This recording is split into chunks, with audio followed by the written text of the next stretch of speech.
Hey guys, welcome back to another Tumbler tutorial. Finally, you may have noticed my absence lately. I'm so sorry, I just kind of fell off the face of the planet. I am alive.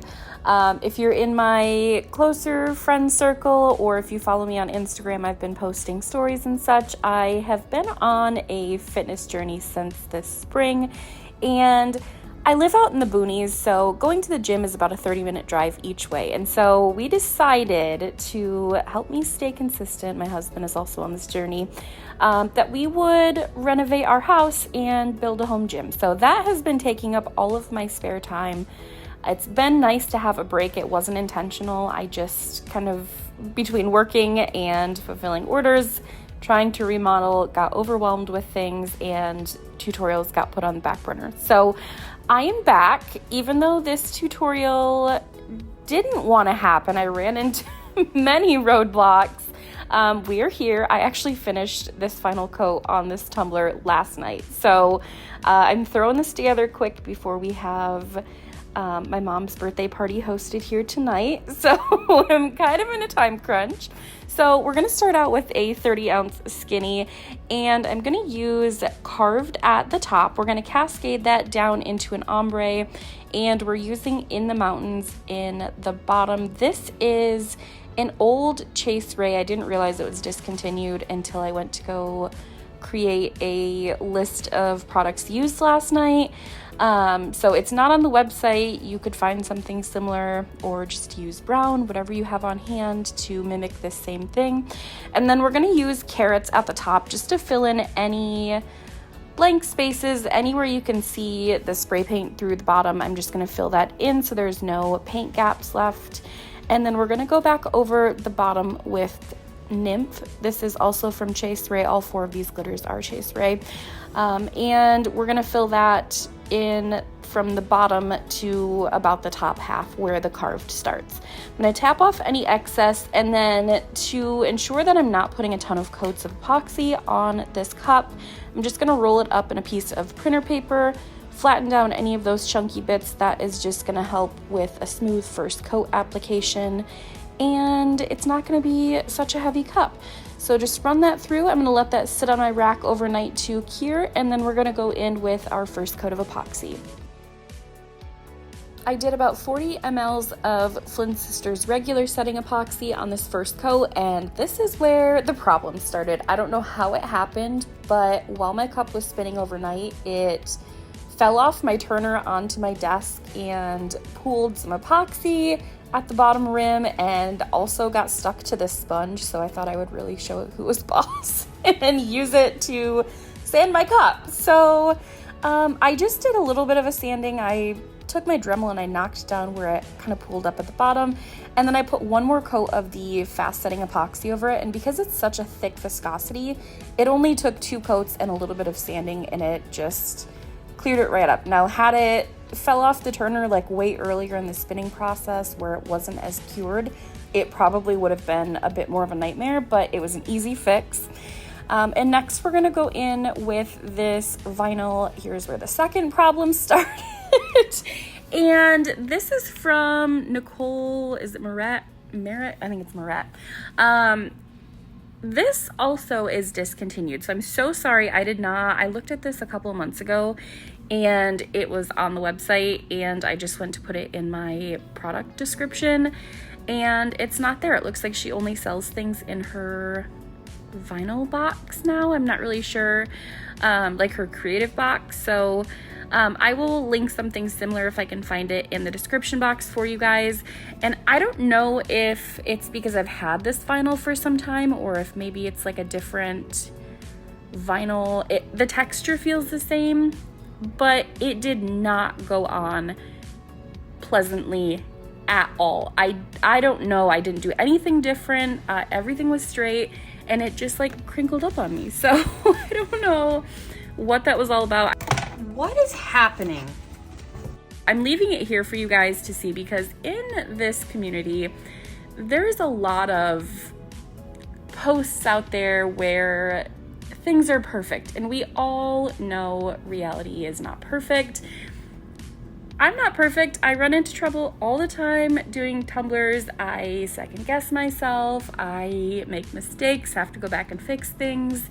My visions don't turn out how I like them. So in honor of being real and open and transparent with you guys, I'm just gonna let this show through and you guys can see how I struggled with putting this vinyl wrap on. It worked in the end, but it definitely was not flawless like some tutorials make things seem. So there's my little PSA. I'll get off my soapbox and let you guys watch the rest of this video. Once the vinyl is applied, I'm going to pull it taut around the top and bottom edges to make sure there are no creases in the vinyl in the top and bottom sections. I'm gonna just roughly trim that off with my X-Acto knife so I can make sure that the vinyl lays flush and not the vinyl. The cup lays flush and straight on my cup edging tool once I'm ready to actually trim off those top and bottom sections. And I did put it on the lowest rung just so it wasn't such a thick gap at the top and the bottom. And then if you got any bubbling like I did, which was a lot, I'm just gonna go through and pop that with the X-Acto as well. You just put a little slit in it and you can either press it out with the pressure of your finger, or if you want to use a squeegee, you can do that as well. And then once everything is trimmed up, we're gonna go directly into our vinyl. Now, I did use a holographic brown for the striping, and keep in mind, if you are not doing a coat of epoxy over your printed vinyl, I would tread lightly with the application of the vinyl striping, because anything that's not a textured metallic is going to show the texture of the printed vinyl on top of the holographic vinyl or metallic vinyl, whatever you're using. It's going to show through if there's not a barrier there. So just keep that in mind.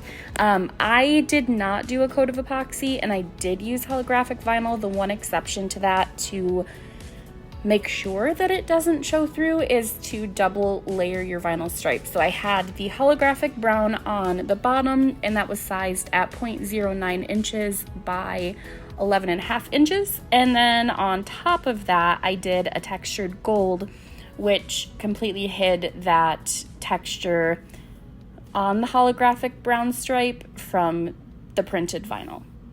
And I believe that stripe was 0.06. It would be 0.06 by 11.5 inches. So I'm gonna do the vertical stripes first, and then I'm gonna trim that off and go back through on the top and bottom to do the horizontal striping next. I did the same thing, the brown on the bottom, the textured gold on top. After that's laid down, we're gonna go in with our decal. I did the decal with 3 separate layers. So I did a tan, a holographic brown, which is the same that I used in the striping, and then the textured gold that I used in the striping as well. And all 3 of those vinyls are from Teckwrap Craft. That is my absolute favorite vinyl place.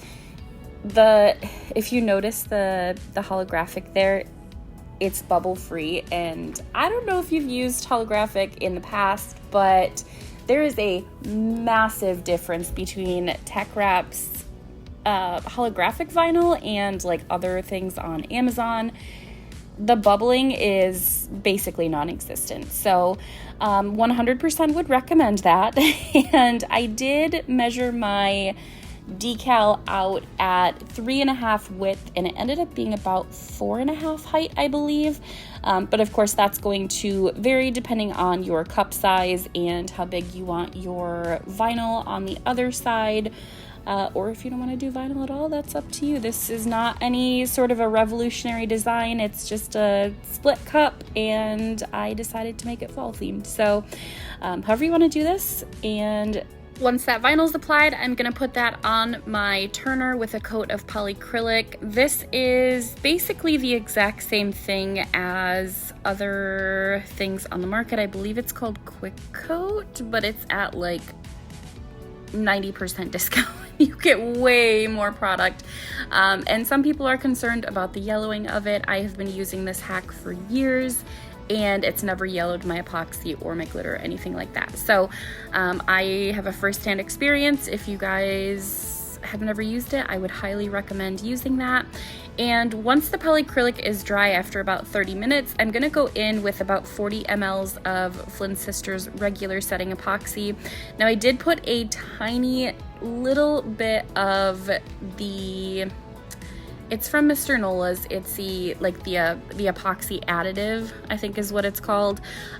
They no longer sell that. I have a ton of it on hand, so I just keep using it. I'm trying to be less wasteful in all aspects of my life. So I'm gonna keep using that even though it is discontinued, but Chase Rae does have some very micro fine glitters available on their website as well, and they do have it in gold, so you can definitely compromise and use it. And that is it for this tutorial. I hope you guys love it. I will hopefully be a little bit more consistent here moving forward. It's going to be a little bit touch and go for the next month or so. We've got a lot of gym equipment coming in that's going to take some time to get set up. So once all of that is worked out, hopefully by later fall, I'll be every weekend. I do have some tutorials on the back burner that have been started and epoxied, so they're on their way. Just have to find time to do it, and there is not enough time in the day for all of my responsibilities. So that's it for this tutorial. I hope you guys loved it, and I will see you guys hopefully next weekend.